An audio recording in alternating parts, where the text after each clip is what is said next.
comme tous les samedis après-midi, vous sortez avec vos amis, épuisés après une semaine de travail épouvantable.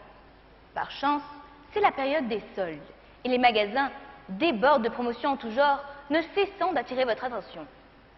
Des amas de vêtements s'accumulent entre les rayons pour votre plus grand bonheur. Une petite robe fleurie par-ci, un t-shirt à 5 € par-là, des vêtements que vous ne porterez sûrement qu'une fois et qui finiront par moisir dans votre armoire. Vous achetez, vous achetez, vous achetez, encore et toujours des vêtements par milliers. Mesdames et messieurs, nous souhaitons vous éclairer sur l'horreur qui se cache derrière le prêt-à-porter de nos grandes enseignes. Pourquoi ces vêtements sont-ils si peu chers? Oh, la marque n'y perd pas, et vous non plus, rassurez-vous.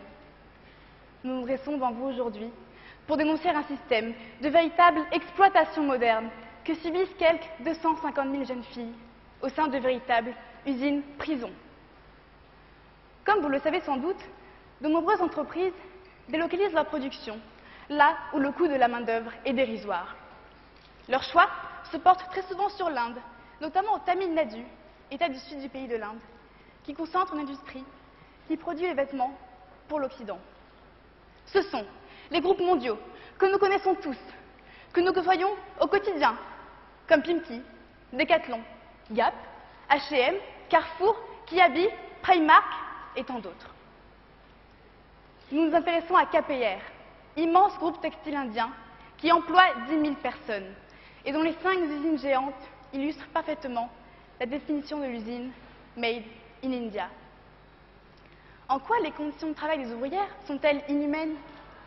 Les ouvrières, très jeunes, Quel âge? le tien, et parfois plus jeunes encore. Ces jeunes filles sont arrachées à la misère de leur campagne, pour une misère plus terrible encore. Elles sont enfermées dans un atelier où elles travaillent dans des conditions épuisantes et dangereuses. 6 jours sur 7, elles sont assises devant leur machine à coudre, 12 heures durant. Ces jeunes filles sont complètement coupées du monde, privées de toute liberté et n'ayant droit qu'à quelques heures de sortie par an pour voir leur famille. Et ce motif se doit d'être religieux. Elles sont emprisonnées dans ces usines où elles travaillent sans raison.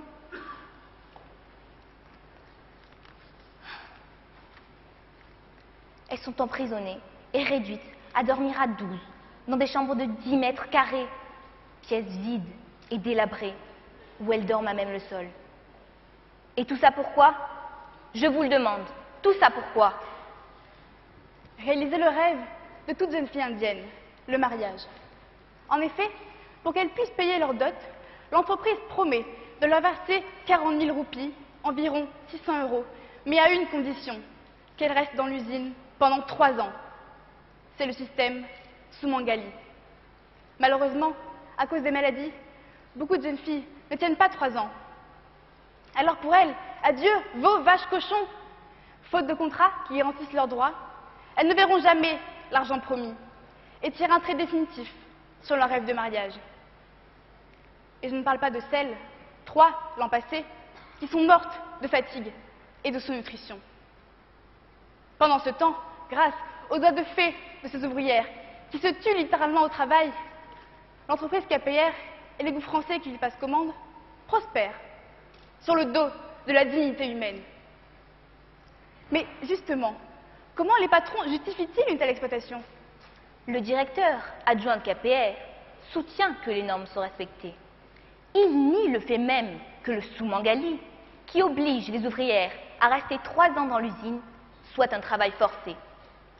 Et il affirme de surcroît que les ouvrières qui sont enfermées dans de véritables usines-prisons viennent là de leur plein gré.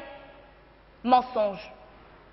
Des agents qui touchent 500 roupies par jeune fille amenée à l'usine repèrent les familles pauvres et sillonnent les campagnes.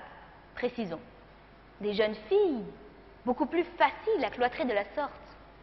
Ainsi, ces agents convainquent les familles et expliquent que les jeunes filles seront bien nourries, bien logées, auront à leur disposition toutes sortes d'activités spirituelles, récréatives et sportives.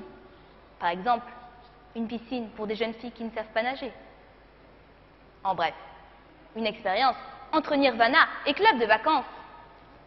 Ils vendent du rêve. Ce qui les attend là-bas est bien moins attirant. KPR reprend vite d'une main le peu qu'elle a donné de l'autre. L'argent, promis au bout des 3 ans, est en fait prélevé sur le salaire de l'ouvrière, qui s'élève par conséquent à 0,33 centimes la journée, 10 € par mois. KPR peut se vanter d'avoir les coûts salariaux les plus bas. À côté de ça, le profit de l'entreprise est gigantesque, 28 millions d'euros par an, et les chiffres doublent chaque année. Mais ce n'est pas tout. Quelles sont les conséquences sur ces jeunes filles? Et qui est responsable? La liste est longue. En effet, les conditions d'hygiène et de sécurité sont bafouées. Absence de protection auditive, malgré le bruit assourdissant des machines qui les entourent. Quasi-absence de soins. 4 lits et 1 personne constituent l'infirmerie pour 5000 salariés. Résultat, anémie, retard de puberté, règles irrégulières, infections urinaires et l'asthme qui fait rage. Car malgré les particules de coton dans l'air, les ouvrières sont privées de masques protecteurs. Sous là-bas, 19 ans, embauchée à 14 ans, s'est retrouvée avec une boule de coton dans les poumons. Le premier jour, Malati, 21 ans, a perdu 4 doigts près d'une machine qu'elle ne savait pas manipuler. Des conséquences irréversibles. C'est révoltant. Quant aux entreprises textiles occidentales, elles se barrent de beaux discours, de chartes éthiques, de projets éducatifs pour le Tamil Nadu, comme l'explique leur site internet, qui vise à déculpabiliser leurs clients occidentaux. D'autres jouent les innocentes. Ouf, on est rassurés. Les accros du shopping vont pouvoir continuer à remplir leurs armoires sans mauvaise conscience. La manière dont des milliers de jeunes filles de 15, 16, 17 ans sont exploitées au profit des grandes enseignes constitue une violation des droits humains. Et nous disons que les grandes enseignes sont responsables. Ces magasins où la plupart d'entre nous achetons sans réfléchir aux conditions qui se cachent derrière un morceau de tissu. Ainsi, peut-être une jeune fille a-t-elle perdu un doigt sur le t-shirt que vous portez en ce moment. Pour toutes ces petites mains, pour ces damnés du prêt-à-porter, nous vous demandons simplement, est-il moral que nos entreprises fassent délibérément fabriquer leurs produits dans des pays où les travailleurs n'ont presque aucun droit? Des conditions de vie et de travail qui seraient impossibles ici ou qui feraient scandale. Est-il moral de les accepter là-bas, dans ce Far East où les firmes occidentales se précipitent pour mieux s'affranchir de toute règle? Pouvons-nous, nous, consommateurs, cautionner une telle exploitation de la misère?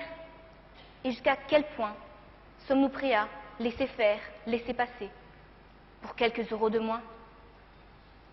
Il doit cesser ce système qui considère ses employés comme une main-d'œuvre captive, jetable, qui n'aurait que des devoirs et peu ou pas de droits. Il doit cesser ce modèle d'entreprise irresponsable qui, au nom de la compétition économique, n'aurait que des droits et peu ou pas de devoirs. Un contrôle des conditions de travail doit être réalisé par les enseignes françaises auprès de leurs partenaires indiens, afin de mettre fin à leur impunité, pour qu'elles ne se dédouanent plus de leurs responsabilités envers ceux et celles qu'elles emploient, même très loin. D'autre part, les grandes entreprises pourraient ajouter quelques centimes au prix de leurs t-shirts qu'elles vendent dans le monde entier. C'est peu pour nous, mais considérable à grande échelle pour ces jeunes filles, et permettrait peut-être de leur offrir un meilleur niveau de vie. Enfin, nous, consommateurs, pourrions réduire notre consommation excessive en vêtements, afin de ne plus alimenter nous-mêmes cette machine folle qui écrase les salaires et les gens. Nos armoires sont bien assez remplies. Espérons que, désormais, vous réfléchirez à 2 fois avant d'acheter un t-shirt, car derrière chaque étiquette Made in India se cache beaucoup de souffrance et d'injustice. Derrière chaque pièce de tissu se cache une jeune fille de notre âge, qu'on a trompée, déshonorée, salie, abîmée, comme le t-shirt qu'elle a confectionné. Une jeune fille que nous devons libérer de cet engrenage infernal et à qui nous devons rendre dignité et espoir.